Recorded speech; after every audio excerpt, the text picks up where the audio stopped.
अब हम बात कर रहे हैं चैप्टर डाटा हैंडलिंग के बारे में। डाटा क्या होता है? ऐसी कलेक्शन ऑफ इंफॉर्मेशन जिसका कोई कंक्लूजन निकल सके, उसको हम क्या बोलते हैं? डाटा। डाटा आपका किसी भी तरह का हो सकता है।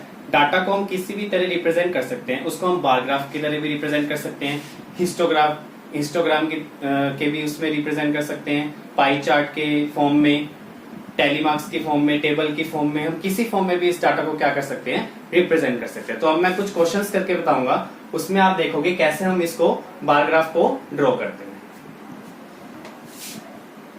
आपको क्वेश्चन दे रखे हैं, complete the flowing table and answer the questions. आपको इस टेबल को कंप्लीट करना है। इसके बेसिस पे जो भी क्वेश्चंस होंगे उसके आपने क्या करने हैं? आंसर देंगे।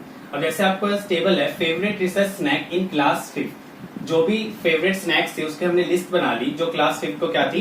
पसंद थी। तो पहले हमने लिखा sandwich, chips, patties, pastry, samosa. उसके अंदर हमने क्या बनाया? टेलीमार्क्स। टेलीमार्क्स आपको क्या होता है? जैसे 5 बनाना है तो 1 2 3 4 और जो ये नेक्स्ट जो क्रॉस में लगता है वो आपका क्या होता है? 5। तो ये पूरा यूनिट आपका किसने का होता है? 5 का। उसके बाद जैसे 6 7 8 9 और 10 बनाना तो आप कैसे बनाओगे? ऐसे। फिर 11 12 13 14 फिर एक क्रॉस लगा के 15। तो आपके ऐसे टेलीमार्क्स बनते हैं। तो आपने जब टेलीमार्क्स बनाए तो आपने इस टेबल को कंप्लीट करना है। जैसे सैंडविच में कितने थे? ये क्या हो गया? 5 5 प्लस 5 10 10 प्लस 5 15 15 प्लस 5 20 और एक एक्स्ट्रा तो यहाँ पर क्या आ गया? 21। ऐसे आपको इस टेबल को कंप्लीट करना है। तो अब यहाँ देखो कितने हैं? 5 प्लस 5 10 10 प्लस 5 15 15 और 16 और ये 17। तो यहाँ पर क्या आ जाएगा?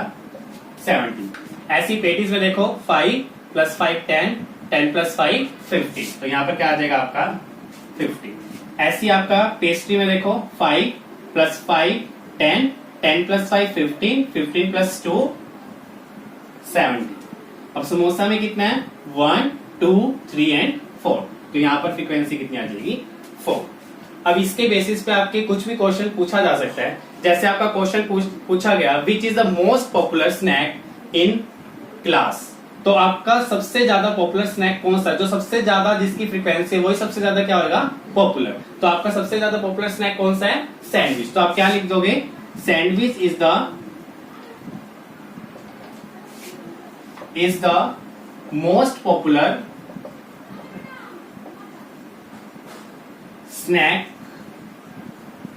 इन क्लास 5। ठीक है, तो आपको समझ आ गया कैसे हमने क्वेश्चंस के आंसर देने इस टेबल को देख के।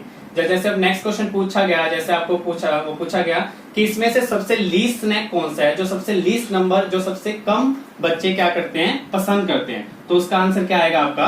4। 4 मतलब क्या आ गया? समोसा। तो samosa is the least snack in class 5।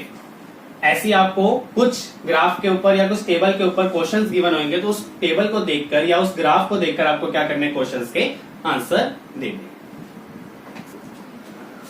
अब क्वेश्चन 2 आपका गिवन है, draw a bar graph of this table. आपको इस टेबल का क्या बनाना है? बार ग्राफ बनाना है, जिसमें आपको सब्जेक्ट्स गिवन है और आउट ऑफ 100 आपके मार्क्स गिवन है। सब्जेक्ट कौन कौन से गिवन है? Hindi, English, math, science. और हिंदी में कितने आउट ऑफ 100? 50। इंग्लिश में कितने आउट ऑफ 100? 60। मैथ्स में कितने आउट ऑफ 100? 90। और साइंस में कितने आउट ऑफ 100? 80। अब हम इसका क्या बनाएंगे? Bar graph. बार ग्राफ के लिए आपको क्या करना पड़ेगा? ऐसे आपको ड्रॉ करना पड़ेगा। ये होती है आपकी एक्स एक्सिस और ये होती है आपकी वाई एक्सिस। अभी हम यहां पर लेते हैं यूनिट्स। जो भी आप यूनिट्स लोगे हमेशा 0 से स्टार्ट होती है, क्योंकि ये होता है आपका ओरिजिन। ओरिजिन मतलब 0 पॉइंट। 0 से लेकर जितना भी आप गैप लोगे वो आपका सेम होना चाहिए। चाहे आप 5 यूनिट्स का गैप लो, चाहे आप 10 यूनिट्स का गैप लो, चाहे आप 2 यूनिट्स का गैप लो, वो आपकी मर्जी है। पर लेकिन जितना भी गैप लोगे वो सब में क्या होना चाहिए? सेम होना। जैसे 0 से 10 लिया है तो 10 से यहाँ पर क्या आ जाएगा? 20। फिर 20 से 30, फिर 40, फिर 50, फिर 60, फिर 70। ऐसे आपका क्या चलता जाएगा? ये गैप चलता जाएगा। ठीक है, उसके बाद हमारे 90 तक है जो मार्क्स ग्रेटर है, तो 70 80 और यहाँ क्या बन जाएगा? 90। ठीक है, अब हमें सब्जेक्ट्स को इसमें बार ग्राफ में शो करना है। तो पहले हिंदी के कितने मार्क्स है? 50। तो आपका यहां से शुरू होएगा और आपका कहां तक जाएगा? ये 50 की लाइन तक। ठीक है, उसके बाद इंग्लिश में कितने मार्क्स हैं 60, तो आपका थोड़े से गैप में यहां पर दूसरा ड्रॉ हो जाएगा, ये क्या हो गया आपका इंग्लिश। फिर आपके मैथ्स में 90,